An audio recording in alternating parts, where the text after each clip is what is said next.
Welcome everyone, and thank you for joining. My name is Eleanor, and I will be your host today. Today's webinar will focus on the connection between daylight, sustainability, and human well-being. Our goal is to inspire and inform you and to show how our solutions can create a better indoor environment, both in homes and in commercial buildings. Joining me today, we have Magnus of Ekenstam, Peter Danefeldt, and our experts Jens Christoffersen and Magdalena Stefanowicz. Before we dive in, I'd like to give you a quick overview of what we'll cover today. We'll begin with the introduction to our two brands, Velux and Velux Commercial. Then we will explore the role of daylight in creating healthy and inspiring spaces, including relevant standards and real project examples. Next, we will take a closer look at natural ventilation and hybrid ventilation, discussing how these solutions contribute to both well-being and sustainability. Once again, illustrated with practical examples. After that, we'll highlight some of our key tools that can help you design better spaces. Finally, we'll wrap up with some next steps and open the floor for Q&A session. Feel free to type your questions in the chat as we go along. We'll answer all the questions during our Q&A session, which is scheduled for the last 15 minutes. Let's get started with the first topic, introduction of our two brands, and I hand over to Magnus and Peter. Hi everyone, my name is Magnus of Ekenstam. I'm the sales manager for Velux Commercial Sweden. I will quickly guide you through who Velux Commercial is and what we do. And I'm Peter Danefeldt, Technical Product and Training Specialist at Velux. I'll give you a brief introduction to Velux and what we offer. Sometimes there's a bit of confusion about Velux and Velux Commercial. What's the difference? What's the same? Today we clear that up together. Simply put, we share the same goal, bringing daylight and fresh air into buildings. Velux focuses mostly on residential buildings, while Velux Commercial serves industrial, commercial, and public buildings. Different markets, different products, same commitment to daylight and fresh air. And Velux Commercial is a division of the Velux Group, which is owned by VKR Holding, the Willem Foundation, and the Carl Rasmussen family. Velux has been bringing daylight and fresh air into homes since 1941. And Velux Commercial was created in 2019 and includes the former operations Jet Domex, Vitral, and the Velux Modular Skylights organization. Velux focuses mainly on residential buildings, providing a full range of standard roof windows, sun tunnels, and blinds. Our products have an extensive selection of accessories to help create the perfect indoor environment. And Velux Commercial provides individually tailored solutions, working in close collaboration on each project and offers systems for automatic fire ventilation and smoke extraction. Thank you, Magnus and Peter. That was a great overview of our brands, Velux and Velux Commercial. Now, let's hand over to one of our experts, Jens, who will take us through the connection between daylight and well-being for people and planet. And thank you, Eleanor, and then I will bring you to this. There is something that we need to be quite clear about, is that the built environment, of course, has a very important role for our health and our physical, mental, and social well-being. And it's important that we consider every aspect of the indoor environmental quality indicators to make an environment that is support our health and well-being. Next, please. So a big issue is that do we have a definition of well-being? There isn't, in principle, not a clear definition, but you can say that there is a direction saying that well-being is a positive state of experience by individuals, and it appears to be a broad agreement that this is made of positive emotions and moods and so on. Next, please. but to be aware of how we safeguard our well-being in the places where we occupy, sleep, work, and live. And it's actually something that is 24/7, as we spend most of the time indoors. We need to consider what happens when we wake up in the morning. We need to ensure that we have plenty of light in the morning time. Also, when we go to our place where we either are in schools or at work, we need to be aware that this has a huge impact on the exposure during daytime. And then, of course, what happens in the afternoon, and what should we be aware of before we go to sleep again. And there is a set of indication what to do and good recommendations all the way around. So you need a lot of light in the morning. That will ensure that you train your body to synchronize to the day and to motivate it and make you more alert and so on. And if you have plenty of daylight during daytime, and then slowly reduce the light when before you go to bed, you have a scheme of lighting scenarios that is working quite well. Next, please. This is actually shown here in a quite simple way. It says that if you have a place buildings where you sleep, there you should have 3 lighting conditions. You need to have something that is really boosting the light in the morning. Then you need to lower it slowly before you go to bed, and then have a complete darkness or have dark at night when you sleep. However, if you're in a workplace or places where you work or occupy during school days and day, you need plenty of light during daytime. And then, of course, you can turn off the light if the building is not used in the evening or at night. So everything is that you need to have proper light at proper time, and that is a key essential to keep the aspect of your overall health. Next, please. So this quote is from Joseph Allen. He says that be aware that your building designer is more important than to your health than your doctor. And that means that you need to be aware of all the elements in the indoor environment that has an impact of you. That includes light, that includes daylight, that of course include air, temperature, and the other elements. Next, please. So how can we ensure that we have proper daylight conditions within a space? And at European level, we have a European standard called the EN 17037 daylight in buildings, and it covers all spaces. So that includes both workplaces and dwellings. And I'm trying. So most important is that the daylight and view is for mainly for workplaces, and then of course you have other places that you can ensure that you need a little bit of sunlight and you need to protect yourself from glare. Next, please. The standard as of today state that daylight should be a significant source of illuminance for all spaces. We should ensure that we have significant quantities of light indoors. We should provide view to the outside and connection to the outside. We should ensure that we have sunlight indoors in our homes and hospital bedrooms and so on. And of course, we need to be aware that we need to protect ourselves to reduce visual discomfort. So you can say this standard encourages all designers to ensure that you have a successful daily space over the year. And it provides this in a standard. And this standard is also mentioned in the Swedish building legislation as one of the recommendations for better daylight design in buildings. Next, please. The standard and the standard European standard is built typically up by that you have what you call a normative text, that is what is required you to do, and then you have some informative text which is more recommendations. So what we've done in this section is that we define how to assess daylight in interior spaces. That is both for the daylight provision and the view and so on. There is metrics for that.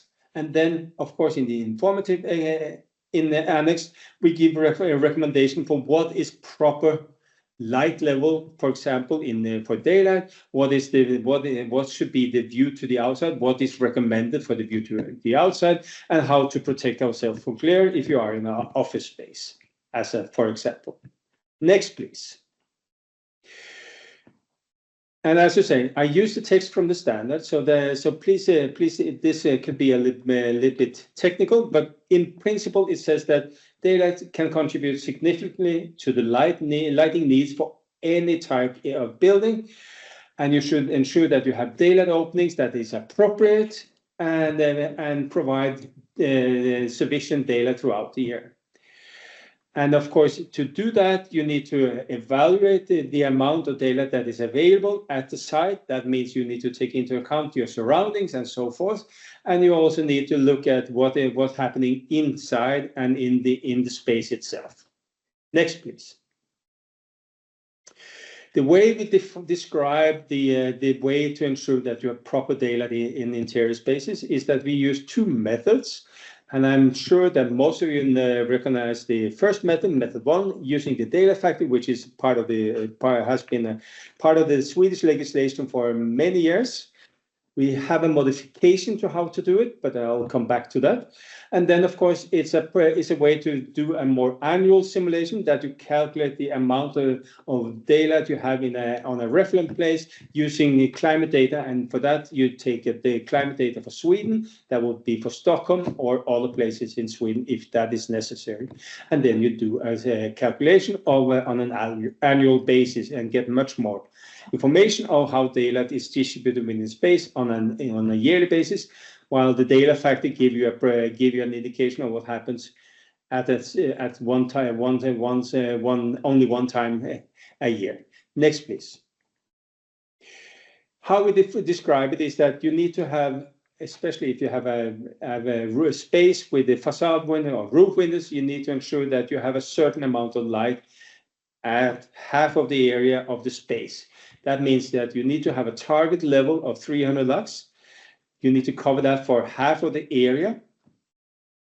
And then you have a minimum target that is covering most of the area, and you need to do that for half of the daily hours.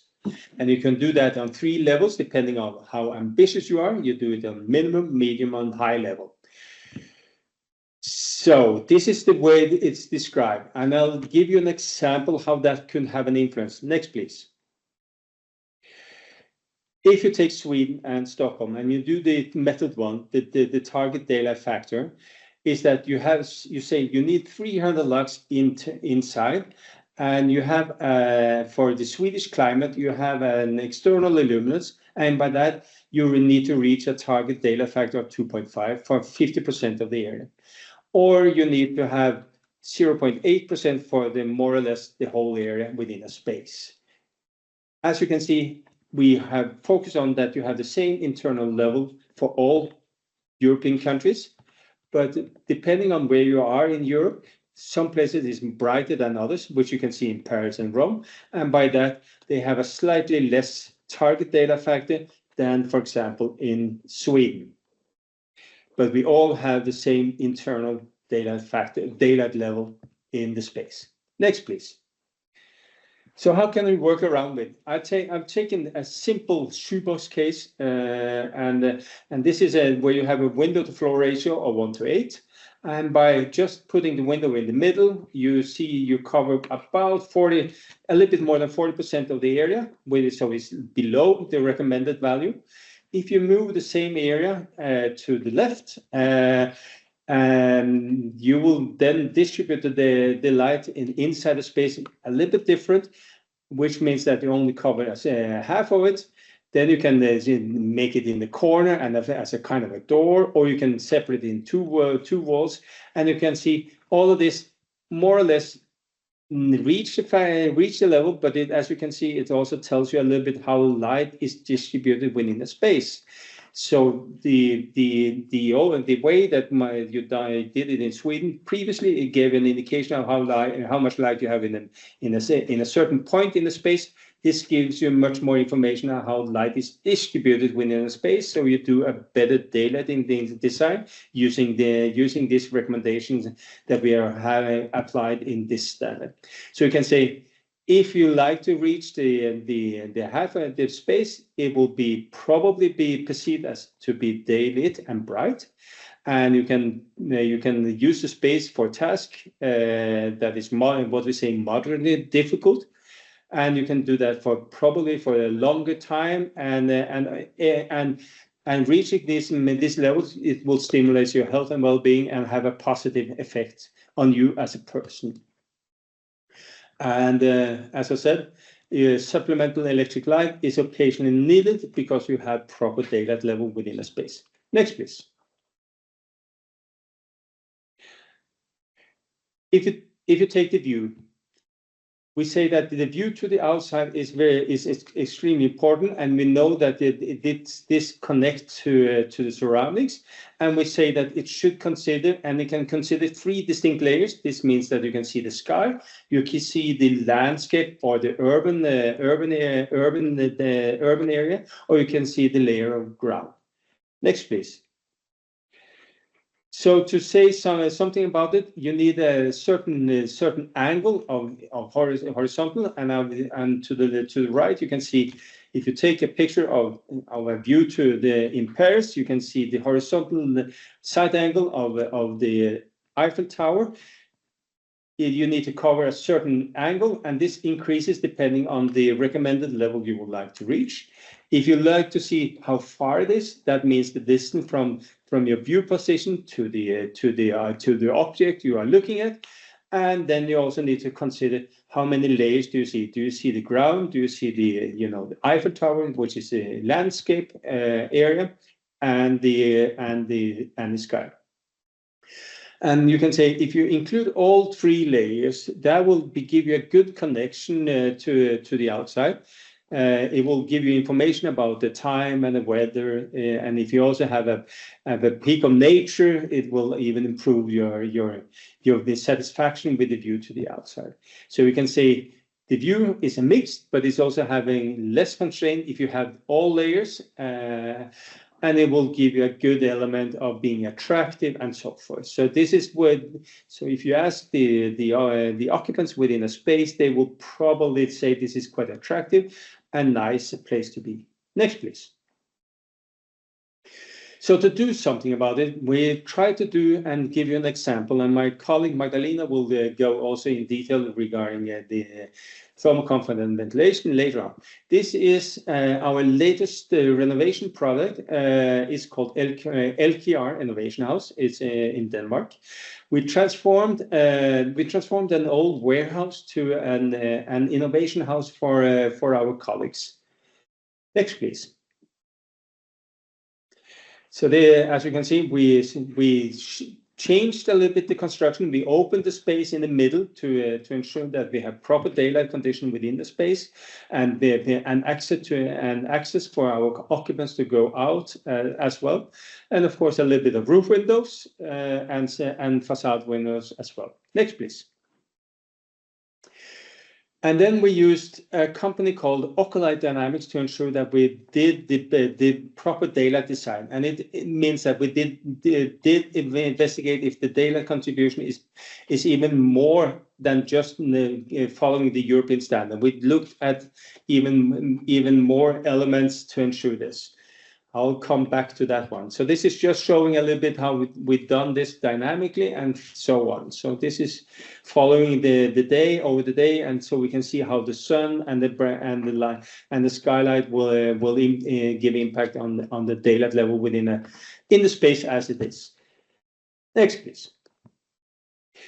As you can see, the daylight. If you look at the daylight, and this is annual daylight simulation, we can say that the requirement of the Danish building legislation, and which is one we follow, is we are reaching beyond what is recommended and required in the Danish building legislation, and we can see that in total and for the 2 levels. So it's a fairly good distributed, and we have higher peaks of daylight in the space, and so the space will be experienced as well daylit as is. Next, please. And the thing we did, we took it a little bit further. We looked a little bit what we called comfort, emotion, and vitality. And that means that we need to find out how is a space comfortable, or do we experience glaring? Do the space in the way that light is distributed within the space, does it feel exciting or calming? Is it or both? or does it support our health, or is it actually insufficient? So this is the way we evaluated the space at the same time. Next, please. So the summary of it is that the vitality, which is an indication of, how can I say this, how the light help your health and well-being, is that in the winter months the exposure is lower than it could be a little bit too low, but we can but you can say if you move to spaces closer to the window, it should be a good supplement. But you can also encourage the occupant to behave a little bit better and to change the position and the places where they occupy towards windows or meeting rooms as well. You can say the emotion part, which is talking about how we perceive it, is that it in many places it's walking areas. It's more towards the exciting, and the workspaces is more calming, and the comfort level is high all the way around. And I believe that was more or less my talk today. Thank you, Jens. It was a very nice and insightful presentation. Up next, we will now give over the word to Magdalena, who will dive into natural ventilation and sustainability in connection once again with well-being for people and planet. So over to you, Magdalena. Thank you, Elinor. As we dive into the topic of natural ventilation and sustainability in buildings, I'll start with quickly setting a common background and understanding of the pressing issues that we're facing and today. The overheating challenge is becoming increasingly visible and urgent, as demonstrated with the unusual heat waves in Europe and also even in Sweden in July 2025. And the situation is especially alarming in cities where the heating up is twice as fast compared to the global average, mainly due to the urban heat island effect. If we go to the next one. The cooling and air conditioning demand is rising very fast.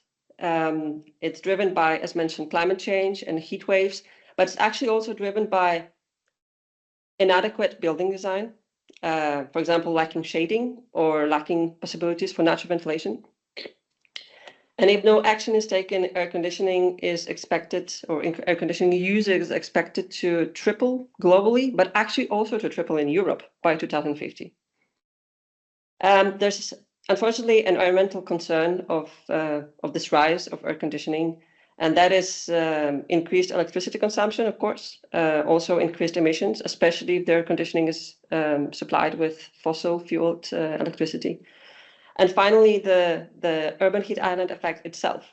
As you might know, the air conditioning, when they are in work mode, they release heat outdoors.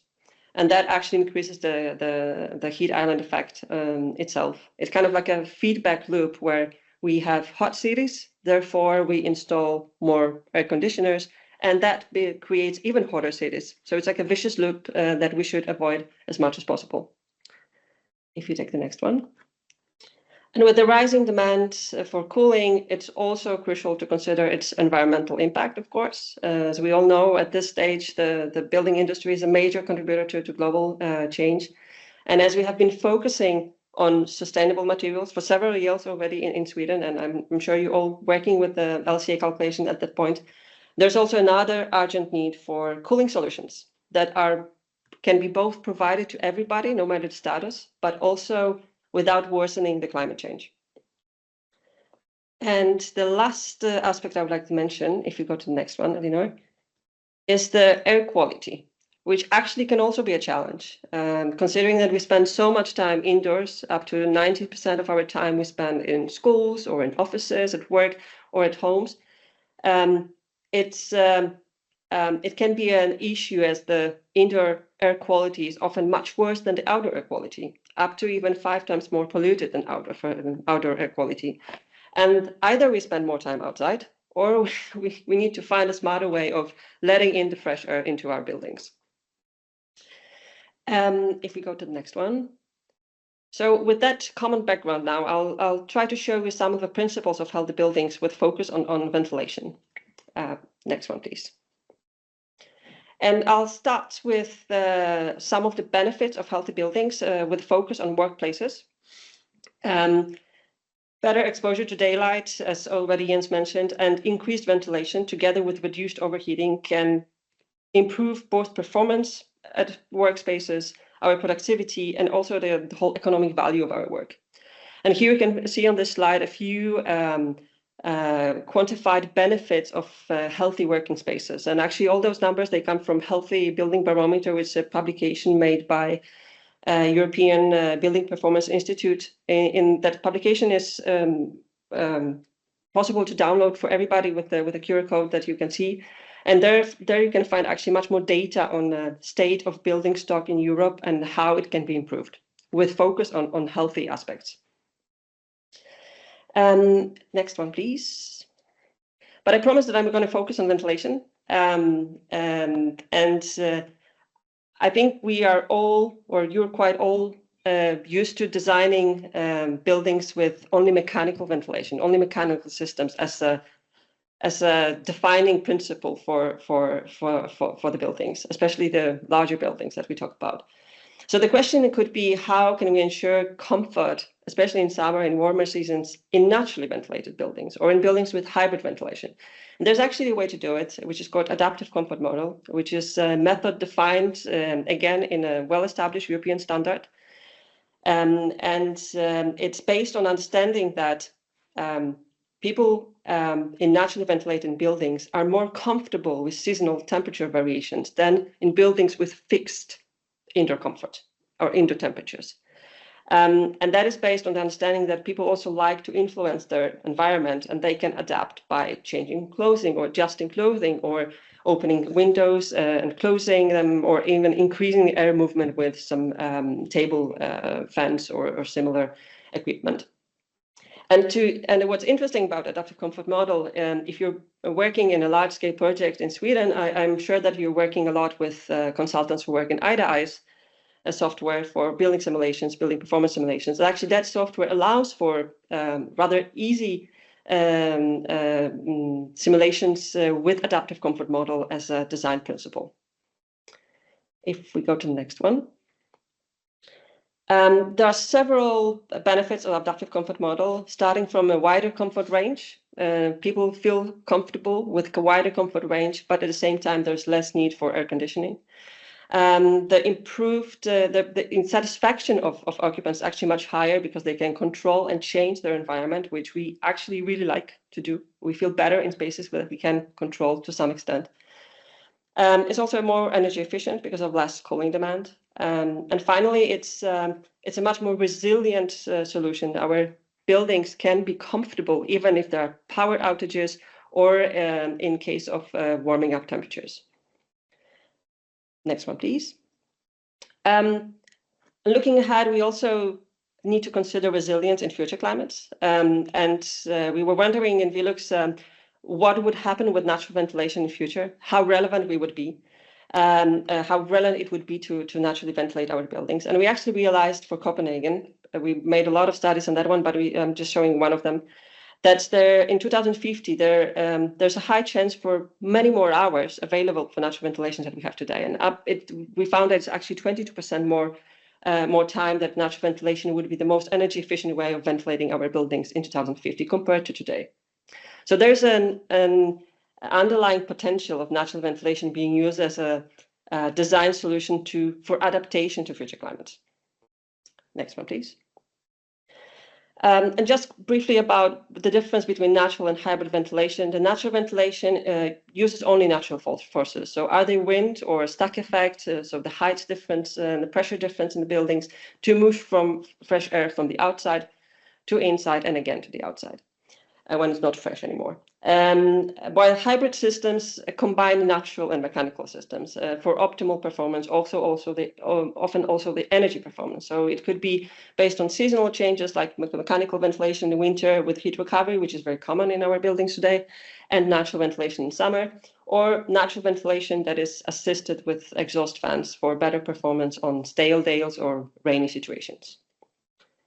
Next one, please. What's also very special about natural ventilation is its efficiency. It's very fast, much faster. It can be very fast. It can be much faster than mechanical ventilation. If we compare efficiency of a stack effect with cross ventilation with a standard airflow in mechanical ventilation, we can see that a room can be air in a room can be exchanged in 2 hours with mechanical ventilation, and the same room can be exchanged. The air in the same room can be exchanged in only 6 minutes with highly efficient natural ventilation. So there's a huge efficiency potential in natural ventilation as well. And finally, I would like to show you a bit more about principles of ventilation and sustainability in Elcare Innovation House that Jens already introduced us through. In Elcare Innovation House, we have 2 ventilation systems. A majority of the spaces are ventilated with natural ventilation assisted with exhaust fans in the roof. Only 20% of spaces are equipped with active cooling, and that's mainly because of very high load spaces like laboratories or meeting rooms with lots of people at the same time that requires an extra effort to make sure that the fresh air is being delivered. Next one, please.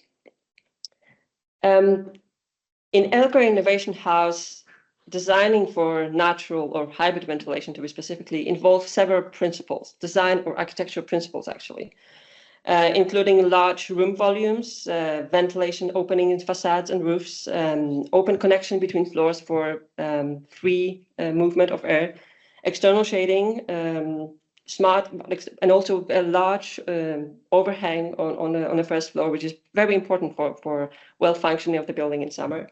Smart ventilation and shading control, and finally supplement exhaust fans that I mentioned. Next one, please. And just to give you an example of how some of the spaces work in the building. In the canteen where people meet for lunch, which is a large room, the background ventilation in winter is assisted with exhaust fans, and they are driven by CO2 levels. They are also scheduled airings, adjusted to the timer. So when then there is a lunch, there is more airing scheduled around lunchtime in the room, obviously because there's a few hundreds of people eating lunch at the same time. On the other hand, natural ventilation in summer is driven also by CO2 levels, but also by room temperatures, just to make sure that there's no overheating risk in the room. And again, there is a scheduled airing a few times around lunchtime to maintain indoor air quality. And if we go to the next slide, here you can see principle of ventilation in open office areas. Again, in wintertime, there is a background ventilation controlled by highly placed facade flaps on each of the floors. And it's assisted with exhaust fans placed highly in the roof that are driven by CO2 levels. On the other hand, in summer, the natural ventilation can be much higher because we have higher temperatures. So it's we can accept a higher, not draft, but at least airflow in the building. And the natural ventilation in summer is controlled by, again, CO2 levels, but also by room temperatures to avoid overheating. And also there's an additional ventilation during night or in the morning hours, just to make sure that before people coming to work, the office is refreshed and ready to be used again. Next one, please. Elcare Innovation House is also a really strong example of sustainability performance. It was possible to achieve a very low carbon footprint of the building of 4.6 kilos CO2 equivalent per square meter per year, which actually meets future Danish requirements for the buildings in 2029. That's at least what's being expected to happen in 2029 with the thresholds. It was also possible to avoid using over 50% of new materials by reusing the old ones. And that's just to give you some examples. For example, by reusing the concrete slabs that were already there, but also by reusing the facade wooden material that has been hanging on the building for almost 25 years and was still in a good enough shape to be placed, actually was in excellent shape. And it was very easy to put it down and put it back again as it was before. And that's actually because of the way it was installed in the original building with with a very fine understanding of how to install the woods just to make sure it lives as long as possible, with overhangs, but also so the rainwater can drop down the facade elements easily. And here I have a few examples of the pictures from the house.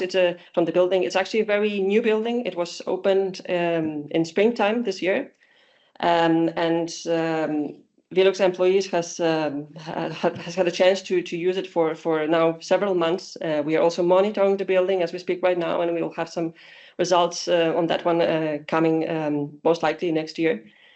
Here you can see the facade and the canteen area. Here on the left side, you can also see the large overhang over the first floor that I mentioned that is really critical for thermal comfort performance in summer. And also the large volumes in the building that allows the natural ventilation with this assisting fans to work as they should. And the last picture that I would like to stop on a little bit, there's also another design principle that I personally find really important, which is the greenery. And in Elko Innovation House, the courtyard was designed to be a green heart of the building, you can say, with high focus on planting large trees. And even though the trees they don't seem so large, but they are actually just half a year old at this point when you're looking at the picture. The picture is 2 weeks old. It was taken 2 weeks ago, so it's a very fresh picture. But the idea of the greenery in the courtyards is to both shade the courtyard itself, but also to shade the facades in summer, and also to make sure that the air in the courtyard is cooler, so that it can be let in as cool and fresh air into the building for the natural ventilation. And that's my final slide. Together with Jens, we would like to invite you to the 10th Velux Symposium on 18th September, which is next Thursday. It's an event that bridges research and practitioners. It features discussion on daylight and sustainable building design. And actually this year it's a live stream event, so everybody who wants can join online. You can register or book some time in your calendar by clicking on the QR code or taking a picture of a QR code on this slide. Hope you can join us. It's a great event. We have lots of amazing guests coming and presenting. We have 27 presentations in total. Great researchers and also very well-known architects who's going to talk about their work and research. So please join us. Thank you. Thank you, Magdalena. That was very great and very nice with that symposium event as well. To wrap up things, I would just like to show you a few of our free tools that we can offer especially for architects. They can help you analyze daylight in buildings, gain basic knowledge about health and sustainable buildings.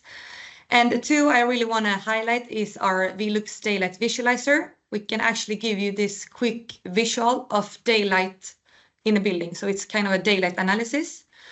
And then we also have very good CAD BIM objects that you can put into your already existing design software. So this will actually be sent to you after the meeting here, so you can access all of them. So we just want to say thank you for joining this webinar today. The session has been recorded, as mentioned, and we will share the recording and all the links to the tools with you afterwards. We will also include all the contact details to all of us in case you sit with some questions or have a project you would like some help with. And I guess we're just open now for a Q&A session. So if you have some questions, I will also check in our Q&A section if you already have put in some questions. We are very open to answer all of them right now. And otherwise, thank you so much for joining.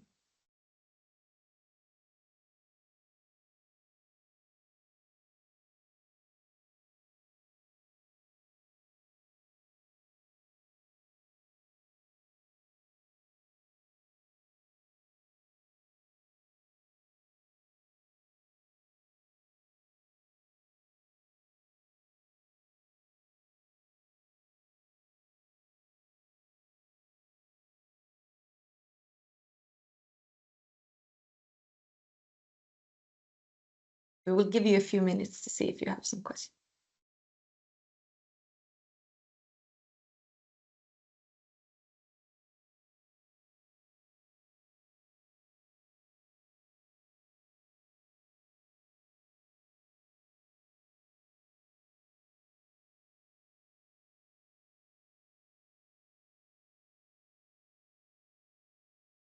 I don't think there is any questions.